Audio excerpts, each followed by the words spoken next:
అందరికీ నమస్కారం. నా పేరు రాజశేఖర్. ఈరోజు కూటమి ప్రభుత్వ అధికారుల దగ్గర ఇది మంచి ప్రభుత్వం ఎందుకంటే అనే పాంప్లెట్లు అయితే ఇవ్వడం జరిగింది. ఇది మంచి ప్రభుత్వం ఎందుకంటే అనే రీజన్స్ కొన్ని ఉన్నాయి. అసలు దీనిలో ఏముండదు అనేది ఒకసారి చూద్దాం.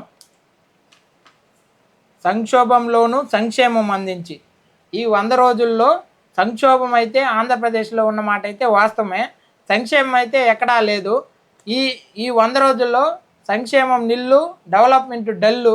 ఈ కూటమి ప్రభుత్వంలో ఈ 100 రోజుల్లో అభివృద్ధికి రెక్కలు తొడిగి అభివృద్ధి అనే మాటే లేదు ఈ ఆంధ్రప్రదేశ్లో ఈ 100 రోజుల్లో. మళ్ళీ రెక్కలు ఎక్కడి నుంచి దొరుకుతుందో నాకు అర్థం కాలేదు. వీటిలో ఉండే కొన్ని అంశాలు చర్చించే ముందు మనం ఇది ఎందుకు మంచి ప్రభుత్వం అని ఒక 4 పాయింట్లు మీకు చెప్పదలుచుకున్నాను. ఇది మంచి ప్రభుత్వం ఎందుకంటే విశాఖ స్టీల్ ప్లాంట్ని ప్రైవేటీకరణ చేస్తుంది కాబట్టి ఇది మంచి ప్రభుత్వమే. అలాగే ఇది మంచి ప్రభుత్వమే ఎందుకంటే వైద్య మెడికల్ కాలేజీలని కూడా ప్రైవేటీకరణ చేస్తుంది కాబట్టి ఇది మంచి ప్రభుత్వమే. అలాగే నాణ్యమైన విద్యని పేద విద్యార్థులకు దూరం చేస్తూ సిబిఎస్ సిలబస్ని రద్దు చేయాలంటూ మరియు పాఠశాలల నాణ్యతల్ని మరియు గోరుముద్దని తగ్గిస్తుంది, నాణ్యతను తగ్గిస్తుంది కాబట్టి ఇది మంచి ప్రభుత్వం.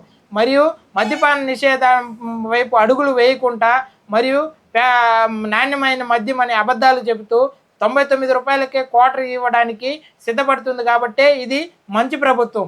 అవును, ఇది మంచి ప్రభుత్వమే. ఇది మంచి ప్రభుత్వం కాదు, ప్రజల్ని ముంచే ప్రభుత్వం.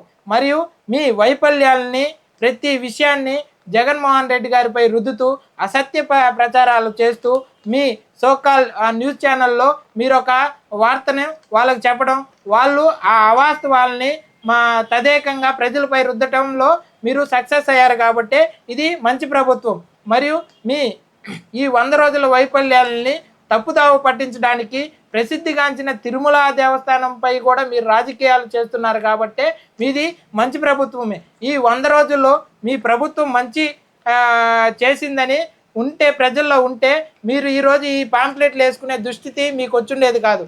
ఈ 100 రోజుల్లో ఈ సంక్షేమ పరంగా కానీ డెవలప్ పరంగా కానీ ఈ కూటమి ప్రభుత్వం చేసింది 0.00 కూడా లేదు. మరియు ఈ వరదల్ని కూడా ఈ పాంప్లెంట్లో వేసి మరియు ఒక దగ్గర విపత్తులు వస్తే ఆంధ్రప్రదేశ్లో కానీ ఏ స్టేట్లో కానీ విపత్తులు వస్తే దాన్ని ప్రజలను ఆదుకోవాల్సిన నైతిక బాధ్యత ప్రభుత్వాల మీద ఉంటాయి.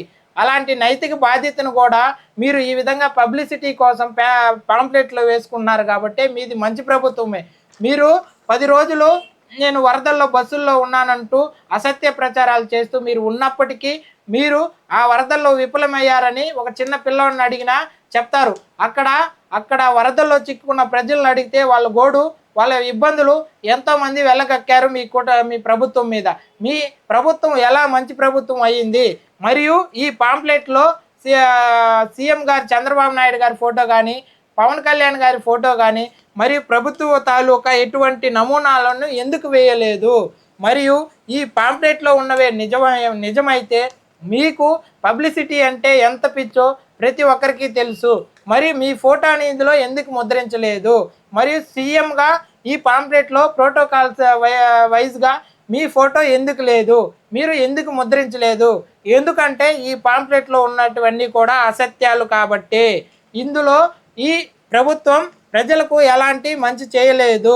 ఇది మంచి ప్రభుత్వం కాదు కాబట్టి ఈరోజు మీరు ఈ పాంప్లెట్లలో మీ ఫోటోని వేసుకోలేదు.